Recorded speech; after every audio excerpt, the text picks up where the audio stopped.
talked about your footwear. We're going to quickly talk about some simple stuff of clothing. I just done scaffold fight the other day, and subhanAllah, I had people wearing shirts and thick jumpers with a little waterproof, and the brothers were really struggling. When the brother came back, he was shivering. Right. And one of the problems was, it was cotton material, so when it gets wet, it stays wet. And the other issue he had, he didn't bring spare clothes. Right. He put his jumper afterwards into his bag.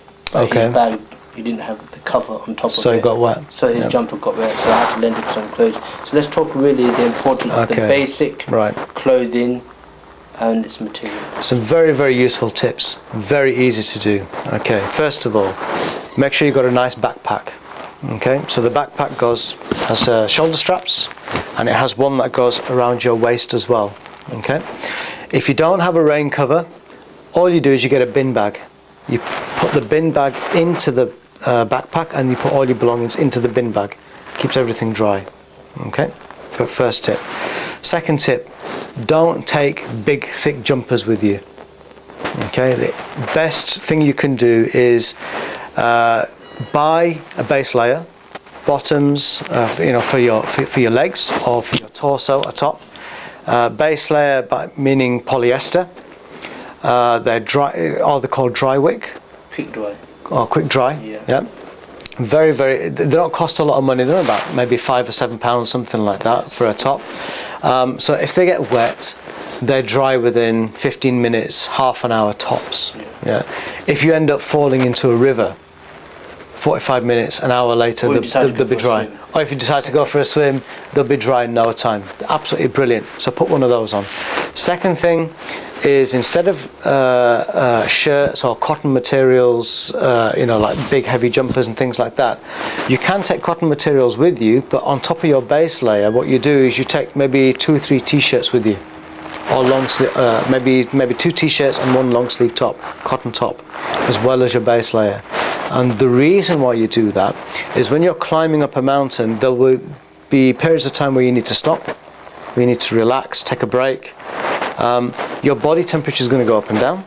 The easiest way to regulate body temperature is through layers, thin layers that you can take on and off. So and you'll know at home, if you put 2 t-shirts on, you're going to get quite warm. Put 3 t-shirts on, you're going to get even warmer.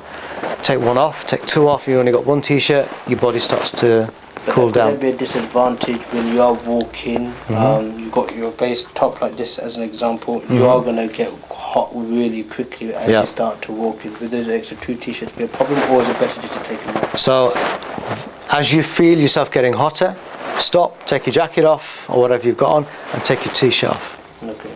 Let yourself cool down. Yeah.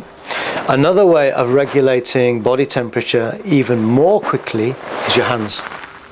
Okay, so take a good pair of waterproof gloves with you, and if you find yourself getting really hot, before you start taking your t-shirt off, take your gloves off. Okay. Yeah. It's scientifically proven. There's lots of videos on YouTube where you can see this actually happening. Take your gloves off and let your hands get really cold, and that should start to bring your body temperature down. Okay, if that doesn't work, if you've got a hat on, take your hat off. If you're still too hot, then start taking the layer off. A t-shirt or maybe 2 t-shirts, whatever you've got on underneath. The worst thing you can do is have a big heavy jumper or a shirt, because a shirt's got buttons down it. You need clothes that quickly take off and quickly put back on again. Okay, so when you stop for your lunch or whatever it is, for a 5-minute breather, you start to get cold, put a layer back on again. Put your clothes back on again, and that raises your body temperature again. And you're the best judge of that, because you can regulate your own body temperature. So to recap, the main things that you need are a good pair of walking boots, preferably waterproof with ankle support and a good thick sole, a base layer, the quick drying base layers, very cheap to buy, bottoms and a top, usually just a top in the UK, a couple of t-shirts so you can regulate your body temperature. You need good waterproof jackets and trousers. The ones that pack away into a small pack, because you're not carrying extra weight. They're very, very good. Sometimes a fleece as well. You can buy very light fleeces for about £15, £20 maximum. Very good, so you can pack that away and it gives you an extra layer if it gets really cold. Gloves, hats, scarves are very good. Instead of taking a big heavy scarf with you, you can buy these things called buffs, which is just a piece of material that it can turn into a bandana or a scarf, or to cover your, the bottom half of your face. Very, very versatile. Optional walking sticks, or walking poles people call them. They're telescopic, they can come out into a long pole. They're actually very good for people who have got slightly bad knees or joints.